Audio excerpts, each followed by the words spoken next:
Do you ever see yourself following in your father's footsteps and going into music, or it's not your thing? I can't even follow in his footsteps because I wear a 12 and a half and he wear a 12, so that wouldn't even be possible. Your footstep is bigger. Yeah, you dig what I'm saying? So I feel like it's just levels and layers to each generation, and our ancestors are backing us and supporting us. And we just trying to get to the highest spiritual level that we can reach. And, you know, the goals and the accolades are cool and all, but what did you do while you was here?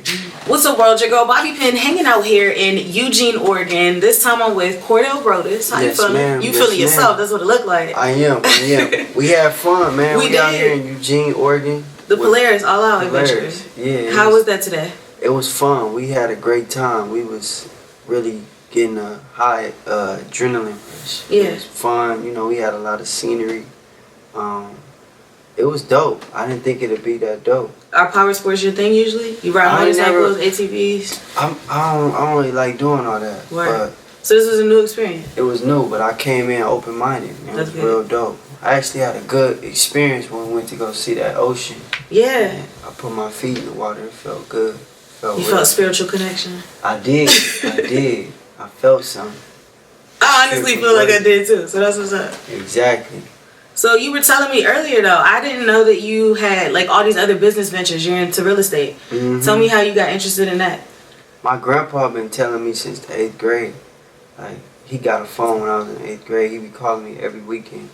He just always told me, like, it ain't, you know, about getting the money. It's about doing stuff with your money. Word.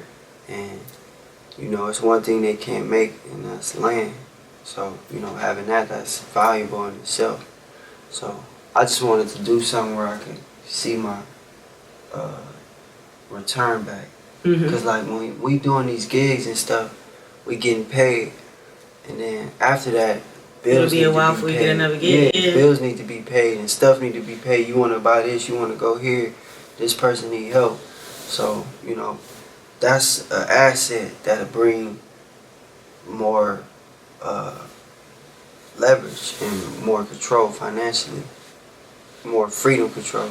Definitely. So you own property all around the country. Tell me how you were able to diversify like that. I started in Atlanta, and now that's interesting because that's not even your home, right?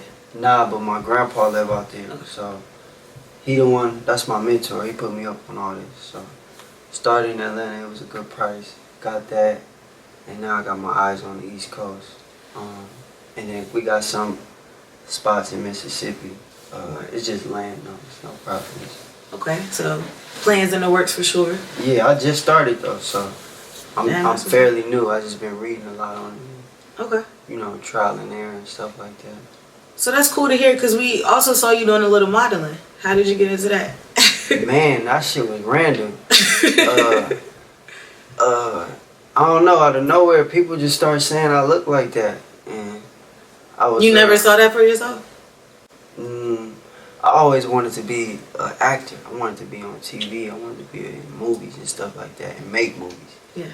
The modeling stuff, I never really, you know, looked at it as a dream or a goal. So I never really seen black models like that. Besides Tyson Beckford and, you know, Naomi Campbell and all those.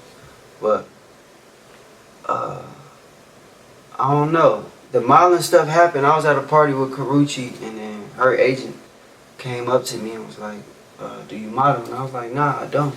She was like, come to my office. Nice. Pulled up, whoop-de-wham, heard right the place, numbers. right time. Yeah, and then that didn't work out. Then a year later, I was mad because I like only made like $1,500 for the whole year, $1,500. And I was like, all the aspiring models out there. Yeah, the first year I only made $1,500, and that was like embarrassing to me. So after that, I didn't sign with nobody for like a year, and just was doing shoots on my own, reaching out to stylists, reaching out to photographers, and then I started creative directing for a brand called Joy Rich, and that just like really verified like what I was trying to do creatively. So me being a model was more easy to pitch, and then I started getting booked. So it was like more of like I was mad at a situation, Yeah. and that was my reaction. And then to go harder though, that's the somebody else would have quit. Right. Nah, I ain't trying to quit. I'm trying to keep going and leveling up.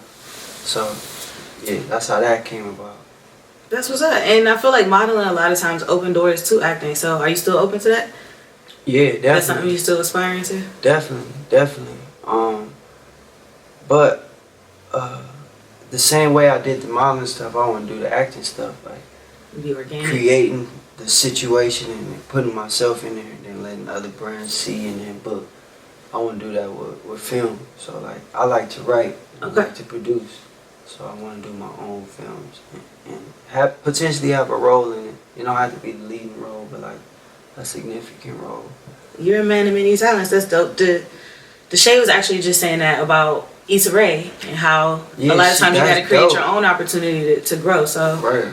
That's dope. What type of content would you want to do? Like action, horror, comedy? Action. Like you want to be like an action dude? Fighting, hell yeah. And all my homies and homegirls too. That's what's up. We jumping through ceilings and fucking niggas up. Like, like you know what I'm saying? Like they need to make one like that. Like targeted to the kids. You know, those kids. The real black superheroes. Yeah, like come on, y'all playing, y'all giving us hell. Well, that's you gonna bring this to life, so we're looking forward to that. Possibility. Do you ever see yourself following in your father's footsteps and going into music, or it's not your thing? I can't even follow in his footsteps because I wear a 12 and a half and he wear a 12, so that wouldn't even be possible. Your footstep is bigger. Yeah, you dig what I'm saying? So, nah, I just believe in generations, and I wouldn't even start with him. I'll start with my great-grandfather. You know, he had a bunch of land in Mississippi and all that. Nice. And then he passed it to my grandfather. And then, you know, my pop's doing what he doing. So I feel like it's just levels and layers to each generation. And our ancestors are backing us and supporting us. And we just trying to get to the highest spiritual level that we can reach.